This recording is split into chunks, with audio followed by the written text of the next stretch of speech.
to CoSM's August full moon celebration. This is a very special full moon in August because for us it's always kind of the members' full moon. Could I ask the members who are here just to stand up, just to acknowledge ourselves? Yeah, thank you very much. We're so grateful for the support of our new and old members who are helping to make the dream of CoSM become a reality. Our whole purpose is to create a new kind of experimental sacred space, basically. We're artists and see that creative expression is part of all world religions and all wisdom traditions. And so it's one of those connection points. And if you really if art was your religion, say, then you'd be connected with all world religions. Our creativity is the way that we connect with Creator, whatever she is. Even what we're thinking is our creation. And we can sculpt our thoughts with the primary medium of all artists, which is consciousness. Because we are the authors of the stories of our lives. And the most positive gift-like spin you can put on your reality, the more awesome your reality is going to look. And so we look to the Great Spirit as the divine artist. And the cosmos is the masterwork of creation. And we're all sparks, scintilla, from this cosmic creator. You know, it's a moon river, the Hudson River, that used to be called the Mohicanituck, the great flow that goes both ways. So the moon turns the river upstream. You know, we're little streams and rivulets that kind of go our own way, and then we find our way to the river, and whoa, there's a whole bunch of us, you know, and we're, you know, but maybe we're making better progress altogether here because we're going toward the ocean, you know, the ocean of liberation, or however you imagine your sort of enlightened state, or toward which you are heading, and that could be accelerated by community.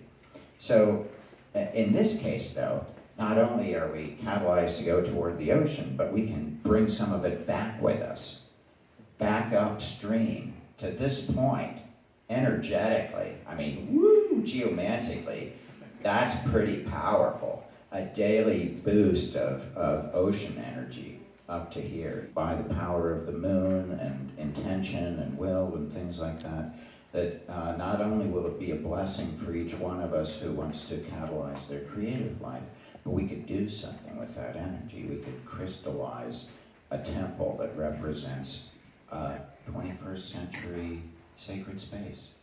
That's happening. It's happening very soon. And we just got our plans, blueprints, for that we'll be handing into town next week. Thank you all for being part of that, and for you know, being part of the wave that's making this temple happen. So thank you, my friends.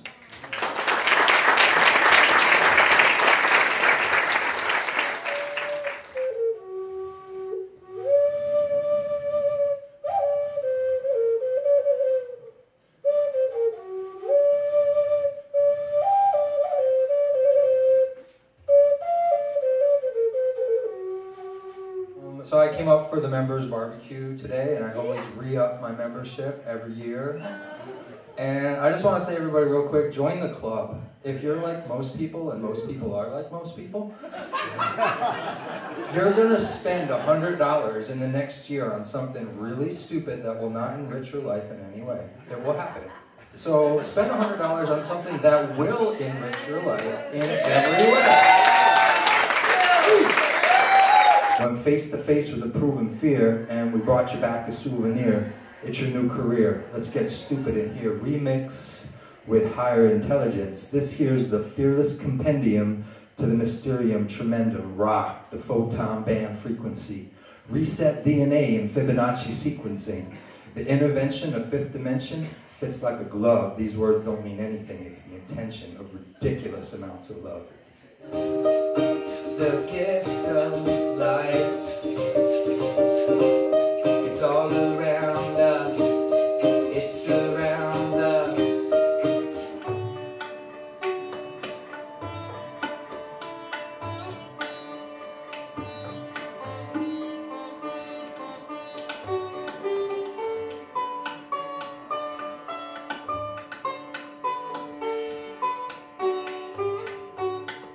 Anybody come from very far away?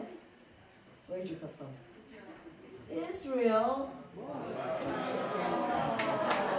Who else? California. California. Woo. Boulder, Colorado. Alabama. Australia. I met somebody from Chile. I was born in this country, but I'm of the Jewish tradition. And so, years ago, I started to look at this as an opportunity to share and learn something about my tradition. So every time we have a full moon, I look up the Parsha. It's the weekly portion of the Torah that's being studied by Jews all over the world. This week, we're getting close to the end of the scroll. And the story goes after the 7 days of creation and after they are wandering the desert. Moses was their leader, and Moses, in the end, does not get to enter the Holy Land. He gets to go up to the top of the mountain and find a place to go die and disappear. And he wants to say some last words to his people. And he does this for a few weeks. He reminds them of some of the most important things that he thinks that they should remember. When we say, "Thou shalt love God," a lot of us may feel very sketchy about that, not sure at all. But I have to tell you that I use the word God. I started using the word God back when I first saw God. Once you see God, there's no getting around it. I mean, it's there's no leap of faith anymore. It's just, I had an experience of God.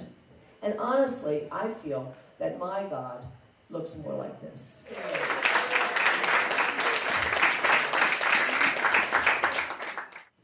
Just express my gratitude to Alex and Allison for being the visionaries that they are. I also just need to give thanks to everyone that I have crossed paths with here and everyone that has been a part of my journey in this past year. My extreme gratitude, and I just thank you all. Anybody else want to shout out anything? I'm in love. He's in love!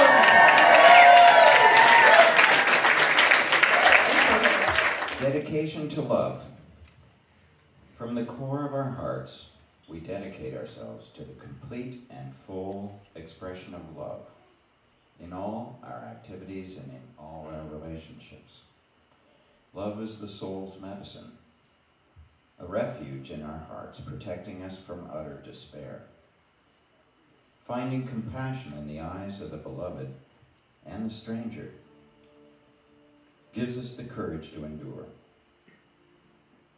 May love sensitize us with care and wisdom. May love help heal the sickness and wounds of life. May love enable us to forgive and accept ourselves. May love enable us to forgive and accept each other. And may any merit generated by our gathering here tonight be offered to the benefit and liberation of all beings. Happy full moon, everyone.